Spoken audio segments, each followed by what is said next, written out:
Welcome back to Reality Asserts Itself on the Real News Network. I'm Paul Jay.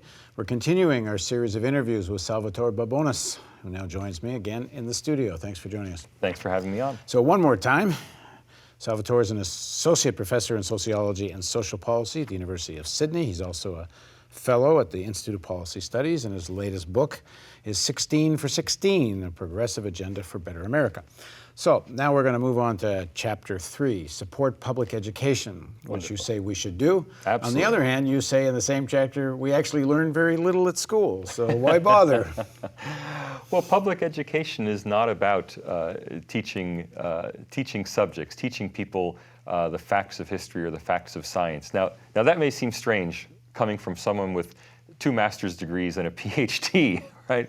But I ask people to ask themselves, how much do they remember from school? Do they remember how to factor an equation? Do they remember how to diagram a sentence? Do they remember the characters in Shakespeare's Julius Caesar? Probably not. Yet they're functioning adults who know how to live in society, right? So education is not about the facts that we shove into heads. Education is about the social learning, about learning how to be an adult, about exposure to the adult world. And we do that through whatever subjects we think are important, but honestly, there's no sense in which math is more important than English, or that music is more or less important than science. Really, all of these subjects make the person. But your argument in the chapter is against standardized testing. Against standardized testing. I'm going to play their argument, which is this came out, at least supposedly it developed, because so many schools were graduating kids that could barely read and write. Right. Your argument about, you use the words of factory model or a knowledge transfer model, like as you're saying now, but you have to at least be able to have the skills to research, learn, read, and write. And in the internet now, of course, you have access to everything, but you got to know how to look for it. Sure. And the standardized testing was supposedly a solution to what they claim was teachers who were not very good at what they were doing and kids coming out not even with basic skill sets. Sure. Look, we have we do have one standardized test that I will tell you about, even though I don't really endorse standardized testing, and that's the National Assessment of Educational Progress. It's not a standardized test so much as it is a research tool. It's a test that's given to a random sample of American students every 2 years, and has been given to a random sample of American students for 40 years. On the NAEP, the nation's report card, as it's called, average scores have consistently gone up for the last 40 years in both math and reading. So not only have average scores gone up, the gap between races has declined, the gap between genders has declined. There's no crisis in American public education. Right? We're doing a perfectly good job, and we have been doing a perfectly good job for the last 4 decades. Well, what do you make about the comparisons people do to other countries when you look on math, especially hard skills like math? The United States doesn't do very well compared to many other countries. Sure, the U.S. does abysmally on international comparisons in math, and it does abysmally for 2 reasons. It does abysmally first because there are many concentrated poverty schools in America, and the concentrated poverty schools tend to do poorly in these tests. They pull down the U.S. average. And more importantly, they do poorly because our educational system is not focused on the rote learning of mathematical equations, and other systems are. Look, the top performer in the OECD PISA survey, the Program in International Student Assessment, the top performer is Shanghai in China. Okay. In Shanghai in China, you have students who are drilled endlessly. They do daytime school in math, and then they go to night school in math as well. They're drilled endlessly on math skills so that they can ultimately do well on tests like the US SAT tests and get into US universities. Chinese parents do anything they can to get their children into American schools. Right? So there's a massive influx of rich Chinese parents getting their kids into schools, mainly in California, in Los Angeles, and in San Francisco. But aren't they doing very well in engineering and computer sciences? I mean into schools. I mean into elementary and high schools. Even the Chinese parents don't want their kids going to these quote-unquote top Shanghai schools. They try to get their kids into international schools in Shanghai, which have a much more open, liberal, Western-style curriculum, or they try to get their kids into U.S. public schools. Look, the Haroon Rich List survey, the Haroon Rich List in China is like the Forbes list in the United States. It's a list of billionaires in China. They did a survey of multimillionaires and billionaires in China, asking them their biggest complaints about China, and the top three tied at 20% each for the top three reasons they want to get out of China and get their children out of China is first, the bad environment, second, tainted food, and third, poor education. Right? They want to get their own kids out of China. And who's producing better engineers and computer scientists and so on? Well, I've had many discussions with people in the private sector about engineering skills because I do a lot of research on China. What they tell me is that a typical Chinese engineer has about the level of competence of a US engineer of one level below. So someone with a master's degree in China is equivalent to someone with a bachelor's degree in the US. Someone with a PhD in China is roughly equivalent to someone with a master's degree in the US. It's simply a myth that Chinese engineers are superior to US engineers. So now, if the evidence is that, I'm sorry, finish your Chinese point. math scores on standardized tests are higher than American math scores on standardized tests. But what we want from people is not performance on standardized tests. What we want from people is to be good engineers. So what's driving standardized testing in the United States? Why is it so predominant? Oh, I think it's a misplaced agenda that people on the right wing of American politics prey on the fears of parents in order to try to privatize their schools, in order to drive out costly programs like music and art education. I mean, there are schools that are giving up on PE and library in order to be able to sit kids in front of computers to practice math equations. Now, I have a master's in applied mathematics, and even I think that's ridiculous. If you want to learn mathematics, you should be a broadly educated person who, yes, studies algebra, who studies calculus. It's wonderful to study these subjects, but to rote drill them over and over is purely useless. It's particularly of interest in Baltimore, where a lot of the public schools are not functioning very well, and kids are coming out sometimes not literate, although it's not just in Baltimore, it's a problem across the country. And the argument goes, without this kind of testing, you can't make things any better. Now, I'm not sure it actually is getting any better in Baltimore with the testing. Right. Look, if you want to have good policy, look at wealthy people. Don't listen to what they say. Follow what they do. The children of the wealthy don't go to schools that are dominated by standardized testing, where they sit in front of computers and do practice tests administered by a private corporation, a private vendor that supplies the school. The children of the wealthy go to schools where they have a lot of freedom, where they have very small classes, where there are lots of teachers and teachers' aides, where the average student-teacher ratio is 10 students per teacher, and the teacher might also have a teacher aide, instead of a public school where there are 30 kids per teacher and the teacher does not have a teacher aide. It's all a matter of resourcing and poverty, right? If you want your children to do well, like the children of the rich do, we should be having your children go through the same curriculum with the same resourcing level as the children of the rich have. I heard this argument from a teacher who was in a protest who said exactly this. He says, you want to improve the school system, just get us the same student-teacher ratio they have in the private schools.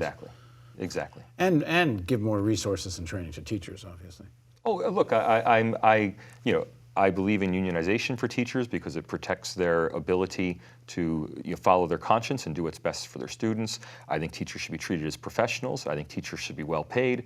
But fundamentally, the big number above everything else is the student-teacher ratio. Well, one of the arguments you make, one of the reasons the private sector is not hiring more people is they don't need to in order to maximize. You don't use this terminology, but it's more or less in terms of maximizing the return on capital invested. They don't need to hire more people. But if they meaning, those, the 1% or however you want to describe the elites that govern this country, have they also discovered they don't need people to be all that educated? In fact, maybe it's better if they're not. Oh, they don't need people who are very educated. The question is, what is education for? For the last 20 or 30 years, we have bought the argument that education is for getting you a job. No, education is for making you a citizen. Right? And I keep going back to this, what we started off with, that I'm a conservative. Right? What education is for is turning out American citizens. That's why we have public education. If education is all about a job, why should I pay taxes to support someone else's kids? I don't have children, but I pay taxes every year. Why? because I'm turning out American citizens through the education system. But if you're really going to take that seriously, it's a real threat to the system, because Yeah. that means people will actually learn some history and how we got here, in which case they're going to make much more serious demands on the system. Absolutely, and I think people should be making more serious demands on the system. I mean, I think that citizenship and the creation of a human being who can operate autonomously in a social environment, who can be part of society, is the ultimate goal of education. And of course, to do that, you have to be able to read, you have to know some history, but you should also be able to play a musical instrument. You should also maybe speak a foreign language. You should also know a little bit of art. You should also play sports, right? I mean, the whole idea that students should be doing nothing but learning math and should not play baseball or football is ridiculous. Most importantly, I think, has been the cutback on the study of history. I know it's been taking place across the United States and Canada. I'm on an advisory committee for a master's in journalism program at a university in Ontario, and you can graduate from a master's in journalism with 1 high school history credit, Right. and you never have to take history again. Right, right. No, I agree with you. History is instrumental to the teaching of citizenship, right? You can't be a good citizen unless you know where your country's been, unless you know what your country is. And not just your country, you should know how it's situated in the rest of the world.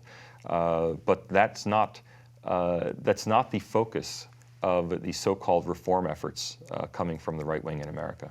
Well, not just the right wing. I mean, this is coming as much from it depends how you define the Well, it right wing. depends how we define If you right want to wing. include the leadership From of the the Democratic Party. From the pro-corporate interests. The pro-corporate interests are not interested in teaching history. The pro-corporate interests are interested in grading people. That is, in Do you include the leadership of the Democratic Party? I include the leadership of the Democratic Party in this. They're interested in evaluating students so that we can grade them from lowest performing to highest performing, and then we can put them in jobs efficiently. The highest performing students in the highest paid job, the lowest performing students in the lowest paid job.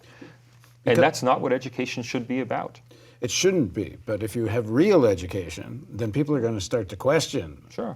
Who has power, who has ownership, Yeah. and how do you actually have real democratization? Well, I think we should have this. I mean, education in America has historically been something that's very local, that is community-based, that people had a lot of say in what was taught in their own schools. Parents were invited into schools, welcome in schools.